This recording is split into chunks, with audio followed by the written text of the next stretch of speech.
Hello friends, good morning to everyone. Welcome to the online education channel of Sarovar Institute, Morbi. So today we are going to learn about BCom semester 5 and our subject is financial management. This is our part number 9. હવે આપણે જે છે એ 5 functions આની અંદર already study કરેલા છે concept of financial management ની અંદર. Okay, after we are going to the next, that is disbursement of income, that is number 6. Okay, so number 6 જે છે આપણે સ્ટડી કરીએ. After efficiently utilizing the acquired finance as per its financial policy, the financial management should wisely consider, after getting profit, provisions of which amounts are to be made for which purpose. Okay, કઈ વસ્તુને આપણે ધ્યાનમાં લેવાની છે તો કે આપણી પાસેથી જે ફાઇનાન્સ એક્વાયરિંગ કરવાના સોર્સિસ હતા એનો આપણે યુઝ ઓલરેડી કરી લીધેલો છે. હવે ફાઇનાન્સ, હવે આપણી પાસે જે મની, એ આપણી પાસે સોર્સિસ અવેલેબલ છે, એ સોર્સિસનો ક્યાં, કઈ જગ્યાએ અને કેવી રીતે આપણે એને ઉપયોગ કરવાનો છે એ આપણે હવે કન્સિડર કરવાનું છે. After getting profit provision, for example, how much should be the reserve of depreciation?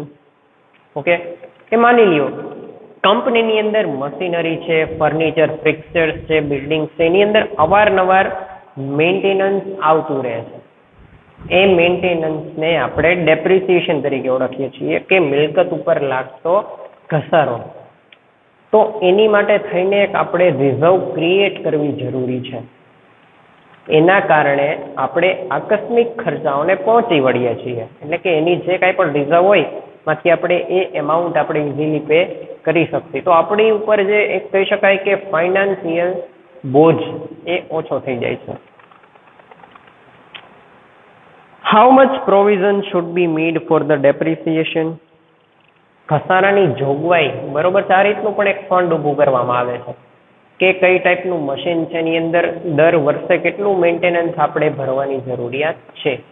તો એટલી જોગવાઈ કરીને એટલું ઘસારા ફંડ આપણે જો સાઈડમાં ક્રિએટ કરેલું હોય તો આપણે એમાંથી પહોંચી વળી શકીએ છીએ. ત્યારબાદ only then the net profit can be fixed. The financial management has to solve the policy problems like how much reserve should be kept, અનામત કેટલી રાખવી, how much amount should be plugged back in the business, how much amount should be disbursed as dividend to its shareholders.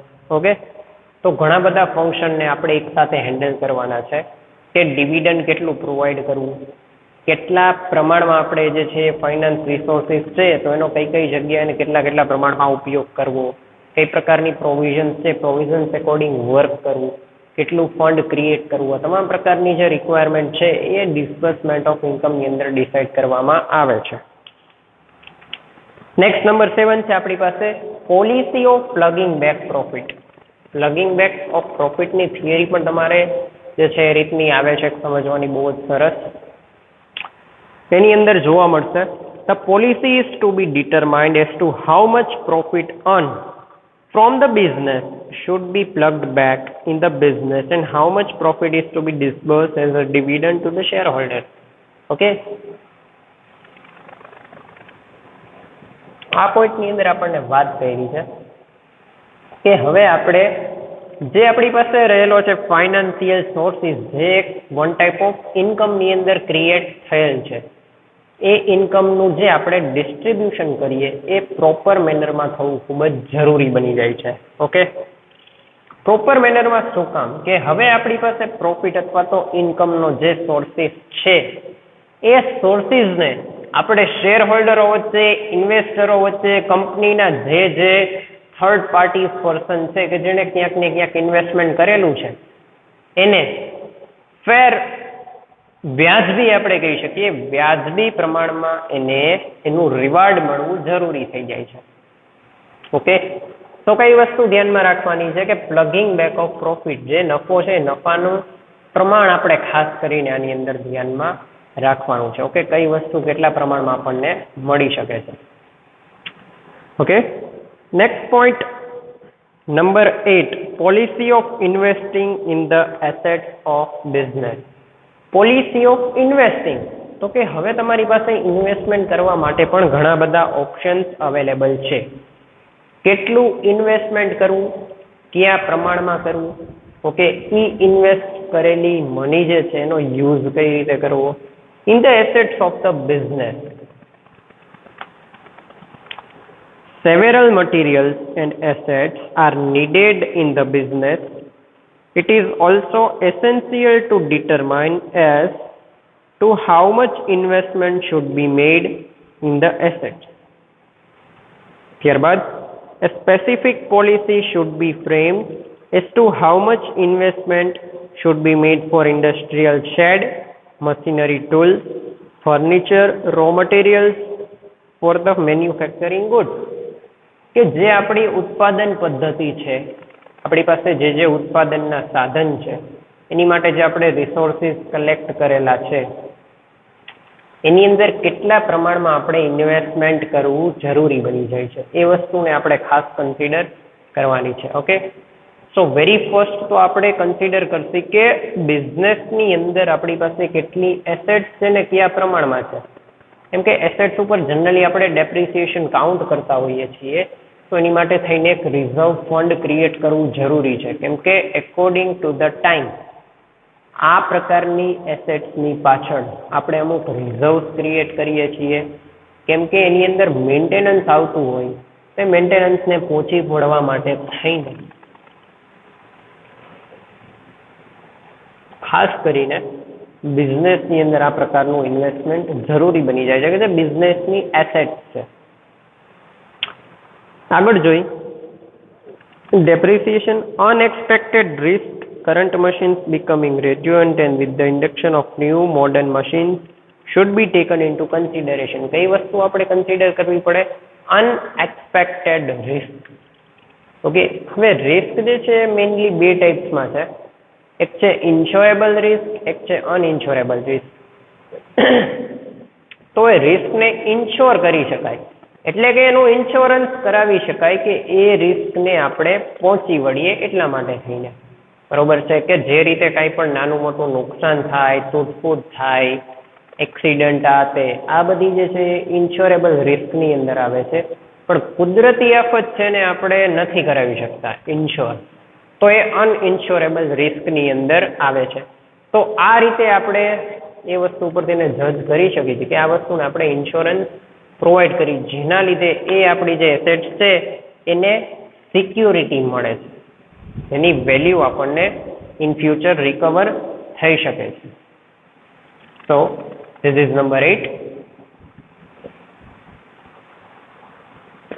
Next, number 9, regulating the cash flow. Regulating the cash flow, that is our number 9. Okay, એની અંદર જોઈ the inflow and outflow of cash takes place in the business at a different time and different forms. The important point is that certain amount of cash should always keep as a reserve to find out as to at any given time how much income is cash will be available or spent. Cash flow register should be maintained. એની માટે થઈને cache register maintain કરવામાં આવે છે કે ભાઈ આપણે એ વસ્તુને નોંધવી પડે છે how much will be the cash flow and how much will be the cash outflow. Okay, આ બંનેને આપણે મેઝર કરવું જરૂરી બની જાય છે કે કેશ આઉટફ્લો એટલે કે ખર્ચ કેટલો છે. અધરવાઇઝ કે જે બહારના એસ્પેક્ટ છે એની અંદર આપણો કેટલો ખર્ચ થાય છે તો એને આપણે કન્સિડર કરવું જરૂરી બને છે. કેશ ઇનફ્લો એટલે કે જે નાણાકીય આપણી આવક છે કેટલી છે, તો આ બંને મેન્ટેન થવું જરૂરી બની જાય છે. ક્યાંક ને ક્યાંક કેશ ઇનફ્લો જે છે એ વધે તો ચાલે, પણ કેશ આઉટફ્લો એટલે કે ક્યાંક ને ક્યાંક એક્સપેન્સ વધે છે, તો એ એક્સપેન્સ વધે છે એને અટકાવવા માટે થઈને આપણે કેશ ફ્લોને રેગ્યુલેટિંગ કરવું જરૂરી બની જાય છે. એની અંદર જોઈએ તો આગળ it will make clear as to how much cash will be available and when, and if there is shortage of cash, and from where it can be acquired, and in case of excess income, where it should be utilized with the help of maintaining cash register. તો હવે આની અંદર આપણે એ વસ્તુ consider કરવાની છે કે જો એક્સેસ ઓફ કેશ વધારે પ્રમાણમાં જ્યારે રોકડ હોય, અધરવાઇઝ નેક્સ્ટ આપણને કીધું કે ઓછી ઇન્કમ છે આપણી પાસે, તો હવે આપણે સોર્સિસ ફાઇન્ડ આઉટ કરવાના છે કે ઓછી ઇન્કમ છે તો હવે આપણે ક્યાંથી ફાઇનાન્સ એક્વાયર કરી શકીએ છીએ. અધરવાઇઝ આપણી પાસે વધારે છે તો એ પૈસાને આપણે સારી રીતે કેમ યુટિલાઇઝ કરવા, સારી રીતે કેમ ઇન્વેસ્ટ કરવા, કયા ફિલ્ડમાં ઇન્વેસ્ટ કરવા, જેના કારણે આપણને સારા પ્રમાણમાં રિટર્ન મળી શકે છે. સો દેટ આપણને એ ફેક્ટર આની અંદર કન્સિડર કરવાનું કીધું કે ભાઈ કેશ ફ્લો, કેશ ઇનફ્લો અને કેશ આઉટફ્લો જે છે એનું એક રજિસ્ટર મેન્ટેન કરવાથી તમને ખબર પડે છે કે ક્યાંક ને ક્યાંક આવકની સામે ખર્ચ વધી નથી જતો ને. Next point number 10 and last point, finance function of administration.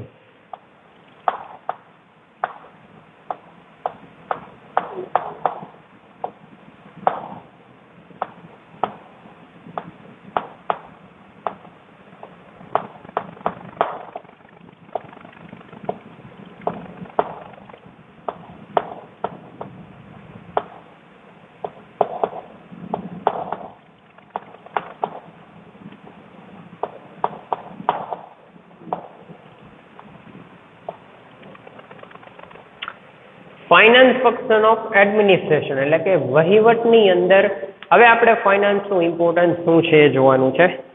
The decision related to the finance function are taken according to the financial policy framed by the financial management. હવે ફાઇનાન્શિયલ મેનેજમેન્ટ જે છે એક policy create કરે છે કે financial function છે ને કઈ રીતે ઓપરેટ કરવા જોઈએ. Its implementation is done by the administration as the finance function. હવે એ વહીવટી અધિકારીને સોંપવામાં આવે છે કે જે આપણા રિસોર્સિસ છે ફાઇનાન્સના એને પ્રોપરલી એલોકેશન થવું, ઓકે, અને પ્રમાણસર, એટલે કે જ્યાં જે ફિલ્ડમાં જેટલી ફાઇનાન્સની જરૂરિયાત છે ત્યાં એટલું જ ફાઇનાન્સ ઇન્વેસ્ટમેન્ટ થાય. બાકીનો જે ભાગ આપણો વેસ્ટ જાય છે એને આપણે પ્રિવેન્ટ, અટકાવવાનું છે. સો દેટ એડમિનિસ્ટ્રેશન એટલે કે વહીવટ, તો એનું કાર્ય શું છે તો કે ફાઇનાન્સના જે કાંઈ પણ ફંક્શન છે એને પ્રોપરલી કન્સિડર કરવાના છે.